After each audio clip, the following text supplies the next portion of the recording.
Olá, bem-vindos ao Três Tons de RH. Mais uma vez estou aqui com meus amados amigos Valéria e Roberto e dando continuidade à nossa série, né? Onde a gente vem comentando filmes, séries, para justamente a gente fazer um paralelo, né? Vai ficar mais fácil para vocês entenderem, né? A gente trazer a nossa visão, fazer uma comparação com o mundo real, com o mundo corporativo. Hoje a gente vai discutir o filme Air, uma história por trás do logo, que está na Prime Video, um filme bem legal, eu pelo menos gostei muito. Acompanha a gente nas redes sociais, não deixa de curtir, tá legal? E espero que vocês achem interessante e acompanhem a gente até o fim.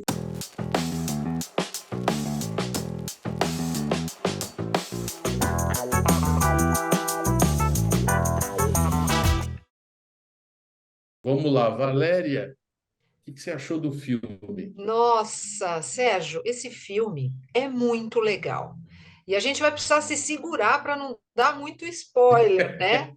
Para que você possa assistir esse filme, porque se você não viu, vale a pena ver. E aí você faz um paralelo com o que a gente vai colocar aqui para ver se você concorda ou não concorda. Coloque os seus comentários depois para a gente, para que a gente possa eventualmente até fazer um segundo vídeo. Mas olha só, primeiro eu gosto demais de histórias reais, né? E esse filme trata-se sobre isso. É a grande virada da Nike. Eu acho que dá para falar pelo menos isso, porque isso já está em qualquer resenha, né, a respeito desse filme. E essa virada, ela se dá por, eu acho que um ingrediente muito importante, por conta do posicionamento de uma liderança em particular. E acho que aqui vale alguns comentários, né? Por que de uma liderança em particular? Porque o líder, né, do momento da organização foi um olheiro, né, um scout, que tinha como missão encontrar jogadores de basquete que fossem potenciais para que a Nike investisse e, claro, alavancasse a sua imagem, a sua marca. Muito bem. Esse era um processo comum, tradicional, da divisão de basquete. Vale só um comentário, não estava indo lá muito bem. E ele tinha lá a rotina dele de ir nas universidades, nas escolas, enfim, buscar estes jovens, né? E olhando o seu potencial. Bom, mas aqui é que vem a virada. Ele vinha numa rotina, ele vinha fazendo aquilo que se esperava dele e fazendo aparentemente muito bem, uma pessoa super experiente, um profissional super experiente. Mas onde se deu a virada? Quando ele começou a pensar diferente e trazer novas propostas. O que ele fez? Entendeu o mercado. Ele olhou além da Nike e olhou pensando o seguinte: nós dos três que eram líderes, né? Só dar esse dado, né? Tinha lá a Converse, Adidas e eles lá atrás. Então, quando ele olhou o comportamento do mercado, e principalmente dessas grandes concorrentes, ele falou o seguinte: o que é que dá para a gente fazer que possa ser um diferencial? Olhando quem? Olhando sob a perspectiva do cliente, mas do investido, que nesse termo investido eu estou chamando o jogador, o potencial, a potencial estrela do basquete. Não estava olhando mais sob a perspectiva da Nike, estava olhando sob a perspectiva desse novo investido, dessa nova estrela do basquete. E quando ele reúne essa quantidade de informações do mercado e traz uma nova proposta, aí é que dá, né, uma nova reflexão, uma ruptura em todo esse processo. E ele começa a fazer uma série de ações que estavam fora daquele escopo natural do dia a dia. Bom, eu acho que daí, né, Serginho, Roberto, dá para a gente tirar uma série Ô, de Valéria, já quase contou conclusões. tudo.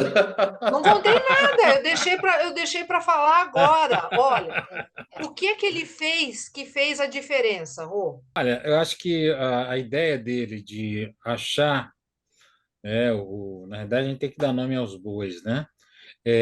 O Sony era a pessoa, o olheiro, né? que foi designado para achar algum jogador que conseguisse representar a marca, né, da Nike, né? E aí, acho que o grande ponto foi ele conseguir achar um jogador, né, que tivesse, que fosse uma representação da geração, né? Era 1984, né? Então ele tinha que achar pessoas que estavam nascendo para o basquete naquele momento, né? A ideia inicial dos demais, inclusive o pessoal de marketing, era escolher jogadores já consolidados, né? Mas a proposta que ele fez foi um craque, né, que já representasse a geração e que ele crescesse junto com a marca, né? Tanto que ao longo do tempo o próprio tênis foi se tornando, se misturando a figura, né, do Michael Jordan, né? E eu acho que é exatamente essa ideia que foi a ideia é, importante, né, para conseguir. Só que houve uma certa resistência, né, por conta de dinheiro, de orçamento, né, por conta da ideia mesmo de ser uma pessoa e não ser vários, e por conta até da pessoa que ele escolheu, que era o Michael Jordan, ser uma pessoa muito concorrida, né, porque tanto a Converse quanto a Adidas já tinham, né, suas propostas, né, nas suas propostas, valores e algumas coisas bem significativas que o próprio Michael já havia, já havia gostado, né, inicialmente das propostas. Então, acho que foi um desafio muito grande, né, e ele teve que buscar aí alternativas para ter um convencimento, né? Primeiro, assim, convencer internamente, né, o pessoal da Nike e convencer o próprio Michael Jordan. Eu acho que esse foi o principal desafio dele, né, Sérgio? Imagina, gente, você que está assistindo lá, né? Está nos assistindo, né? Só recapitulando um pouco o que a Valéria e o Roberto falaram. Você tem que. Seu negócio está mal das pernas, seus concorrentes são muito melhores que você, tem produtos muito melhores. Ele tem uma presença de mercado muito melhor que a sua grana é curta, a sua divisão não é a mais importante da empresa. E daí, como é que sai dessa enrascada? Você tenta várias opções, e aí, gente, eu não sei se vocês repararam, eu acho que ele teve uma capacidade também de abrir, na busca dessa solução, vocês vão se lembrar que ele estava em casa e teve um comercial de uma raquete de tênis, onde a raquete tinha o nome do jogador. Aquilo deu um insight nele, deu uma ideia para ele. Assim, gente, e se a gente transforma como atrativo, porque ele tinha que criar atrativo, não tinha dinheiro. Blá, blá, blá, blá, blá. Se botasse 10 itens, ele estava em último em todos, qual ângulo que você olhasse. Então, essa ideia de colocar, eu quero aquele jogador, é ele que vai fazer a transformação. E agora, como eu vou fazer isso? Começou por essa questão. Gente, um produto com o nome dele. E aí começou. Bom, qual é o próximo passo? Ligou para o agente, o cara nem pensar. O Michael não quer nem falar com vocês. Bom, como é que eu vou criar uma alternativa? Aí ele criou uma alternativa pouco comum. Foi direto nos pais, ou direto na mãe.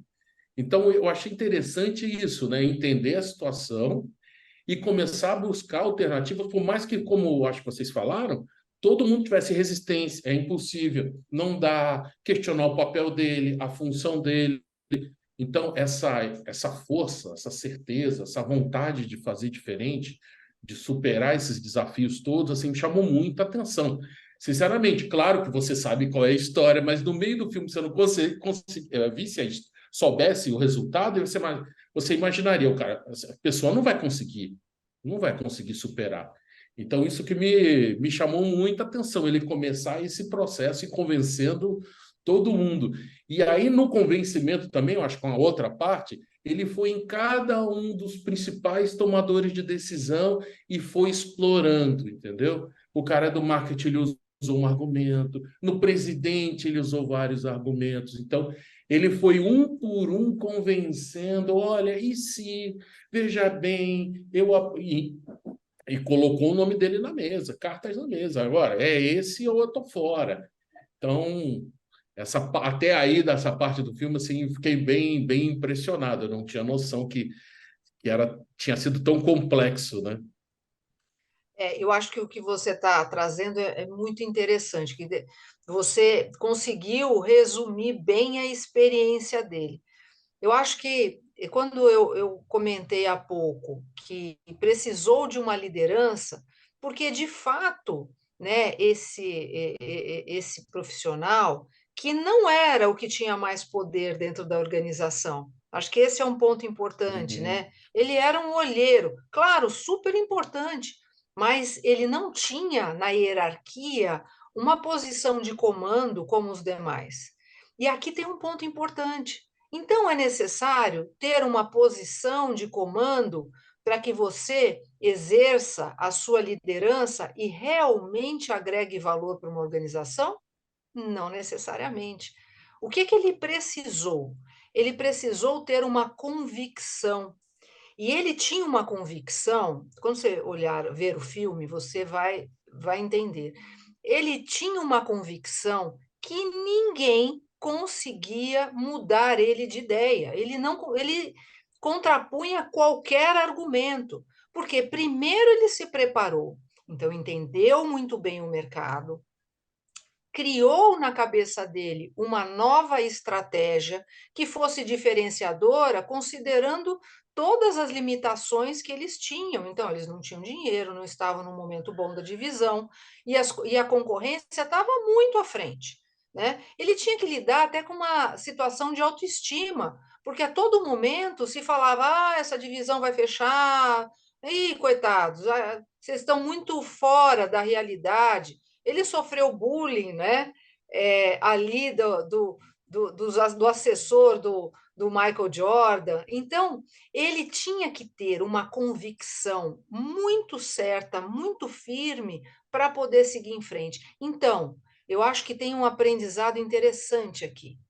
Tem que se preparar. Uma boa ideia, excelente, é um primeiro grande passo, ou várias boas ideias. São bons inícios. Mas, além disso, você tem que se cercar de estratégias. Quem abordar, como abordar, qual será o seu fator diferenciador, porque ele criou, ele falou: tudo bem, nós estamos para trás, mas nós vamos fazer o que nenhuma das outras empresas está fazendo. Nós vamos colocar o jogador, o potencial star do basquetebol na frente, mais importante do que a Nike. E quantas vezes nós olhamos o cliente e colocamos o cliente nesta posição de maior importância, deixando a empresa, às vezes deixando a marca em segundo plano. Neste caso, o sucesso foi grandioso, né? Os números mostram. Hoje a Nike é o que é. Eu acho que a partir deste movimento que foi um divisor de águas dentro do mercado e que foi liderado não pelo líder ali de hierarquia, por hierarquia ou porque tinha maior poder dentro da organização, não. Mas os argumentos dele foram contundentes. Ele estava realmente preparado para isso, né, Roberto? E teve também um apoio importante que foi o do dono, né? O fundador da Nike, não foi?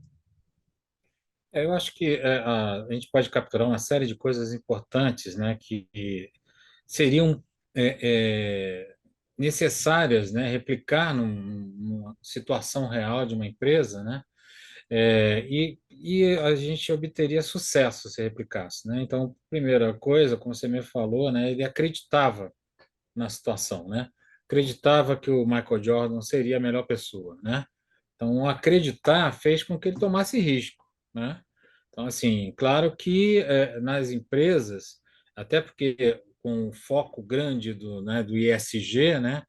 O risco é uma coisa que tem que ser muito bem ponderado, né? Assim, mas ao mesmo tempo que tem que existir o controle do risco, o profissional tem que ser um tomador de risco, né? Porque se ele não tomar risco, ele não tiver coragem, ele não vai conseguir mobilizar, né? Então, acho que é exatamente o que o Sony, né, o personagem conseguiu, né, essa mobilização. Ele assumiu alguns riscos, né? Alguns, no caso, né, específico do filme, ele assumiu até um risco maior, né, com a possibilidade até de perder o emprego, mas eu acho que a gente tem que capturar aí é a própria atitude de assumir o risco. E eu acho que ele também conseguiu, né, mobilizar as pessoas da melhor maneira, né? Não só o presidente, né, que ele já conhecia, então ele tinha uma forma de argumentar, né, mas as outras pessoas, inclusive quem fez o tênis, né, quem projetou o tênis, né, dando as características, né? E eu acho interessante em relação à abordagem, né, que ele ajustou a abordagem dele de acordo com o interlocutor, né? Então, assim, em determinado momento, se ele fosse muito sentimental, ele ia ter uma abordagem de convencimento muito brega, né? O que ia fazer com que a família do Michael e o próprio Michael se afastassem, né?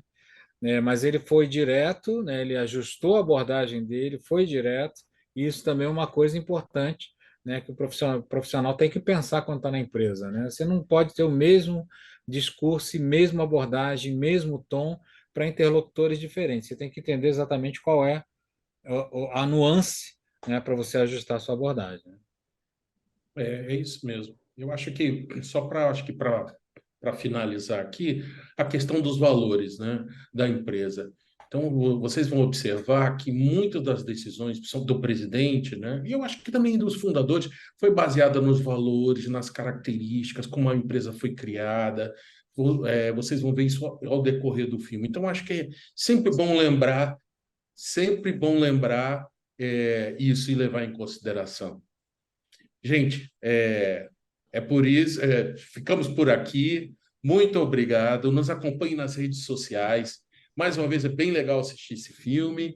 Comentários, sugestões, críticas, venham, participem. E, gente, muito obrigado. Até logo, até a próxima. Tchau, Tchau. até mais. Tchau!